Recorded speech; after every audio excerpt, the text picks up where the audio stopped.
ತಮಿಳುನಾಡು ರಾಜಕೀಯದ ಕಾವು ಮತ್ತಷ್ಟು ಹೆಚ್ಚಾಗಿದೆ. ಒಂದು ಕಡೆ ಕರೂರ್ ತುಳಿತದ ದುರಂತದ ಬಳಿಕ ಸಿಎಂ ವಿಜಯ್ ಅವರ ಭರ್ಜರಿ ಘೋಷಣೆ, ಮತ್ತೊಂದು ಕಡೆ ಶಾಲೆಗಳಲ್ಲಿ ರಾಜಕೀಯ ಕಾರ್ಯಕ್ರಮಗಳಿಗೆ ಸರ್ಕಾರ ಸಂಪೂರ್ಣ ಬ್ರೇಕ್ ಹಾಕಿದೆ. ಈ ಎರಡೂ ನಿರ್ಧಾರಗಳು ಈಗ ದೇಶಾದ್ಯಂತ ಭಾರೀ ಚರ್ಚೆಗೆ ಕಾರಣವಾಗಿದೆ. ಏನಿದು ಸಂಪೂರ್ಣ ಬೆಳವಣಿಗೆ? ಬನ್ನಿ ತಿಳಿಯೋಣ. ತಮಿಳುನಾಡಿನ ಕರೂರ್ನಲ್ಲಿ ನಡೆದ ತುಳಿತ ದುರಂತ ಇಡೀ ರಾಜ್ಯವನ್ನೇ ಬೆಚ್ಚಿ ಬೀಳಿಸಿತು. ಈ ದುರಂತದಲ್ಲಿ ಹಲವರು ಪ್ರಾಣ ಕಳೆದುಕೊಂಡರು. ಘಟನೆ ನಡೆದ ಸುಮಾರು 9 ತಿಂಗಳ ನಂತರ ಮುಖ್ಯಮಂತ್ರಿ ವಿಜಯ್ ಕರೂರ್ಗೆ ಭೇಟಿ ನೀಡಿದ್ದರು. ಮೃತರ ಕುಟುಂಬ ಸದಸ್ಯರನ್ನು ಭೇಟಿಯಾಗಿ ಸಾಂತ್ವನ ಹೇಳಿದ ಅವರು ಅವರಿಗೆ ಸರ್ಕಾರಿ ಉದ್ಯೋಗದ ನೇಮಕಾತಿ ಪತ್ರಗಳನ್ನು ವಿತರಿಸಿದರು.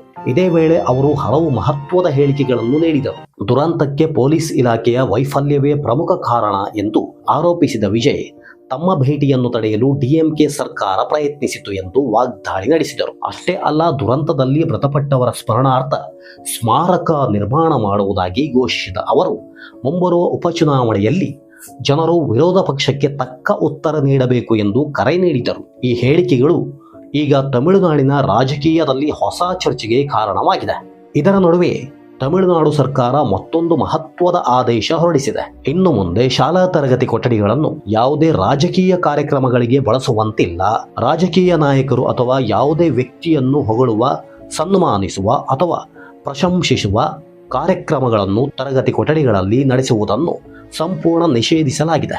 ಅದರ ಜೊತೆಗೆ ರಾಜಕೀಯ ನಾಯಕರ ಹುಟ್ಟುಹಬ್ಬ ಆಚರಣೆಗೂ ಶಾಲಾ ಆವರಣದಲ್ಲಿ ಅವಕಾಶ ಇರುವುದಿಲ್ಲ ಎಂದು ಸರ್ಕಾರ ಸ್ಪಷ್ಟಪಡಿಸಿದೆ. ಸರ್ಕಾರಿ ಶಾಲೆಗಳಲ್ಲಿ ನಡೆಯುವ ಎಲ್ಲ ಕಾರ್ಯಕ್ರಮಗಳು ಸಂಪೂರ್ಣ ತಟಸ್ಥವಾಗಿದ್ದು ಶಿಕ್ಷಣಕ್ಕೆ ಸಂಬಂಧಿಸಿದ ವಿಷಯಗಳಿಗೆ ಮಾತ್ರ ಸೀಮಿತವಾಗಿರಬೇಕು ಎಂದು ಸೂಚಿಸಲಾಗಿದೆ. ಈ ಹೊಸ ನಿಯಮಗಳನ್ನು ಹೇಗೆ ಜಾರಿಗೊಳಿಸಬೇಕು ಎಂಬುದರ ಕುರಿತು ಶೀಘ್ರದಲ್ಲೇ ಸರ್ಕಾರ ವಿವರವಾದ ಮಾರ್ಗಸೂಚಿಗಳನ್ನು ಪ್ರಕಟಿಸಲಿದೆ.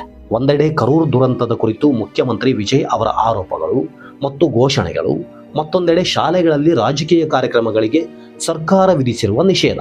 ಈ ಎರಡೂ ಬೆಳವಣಿಗೆಗಳು ತಮಿಳುನಾಡಿನ ರಾಜಕೀಯ ಮತ್ತು ಶಿಕ್ಷಣ ಕ್ಷೇತ್ರದಲ್ಲಿ ದೊಡ್ಡ ಚರ್ಚೆಗೆ ಕಾರಣವಾಗಿದೆ. ಈ ವಿಚಾರದ ಬಗ್ಗೆ ನಿಮ್ಮ ಅಭಿಪ್ರಾಯವೇನು? ಕಮೆಂಟ್ನಲ್ಲಿ ನಿಮ್ಮ ಅಭಿಪ್ರಾಯವನ್ನು ಹಂಚಿಕೊಳ್ಳಿ. ಧನ್ಯವಾದಗಳು.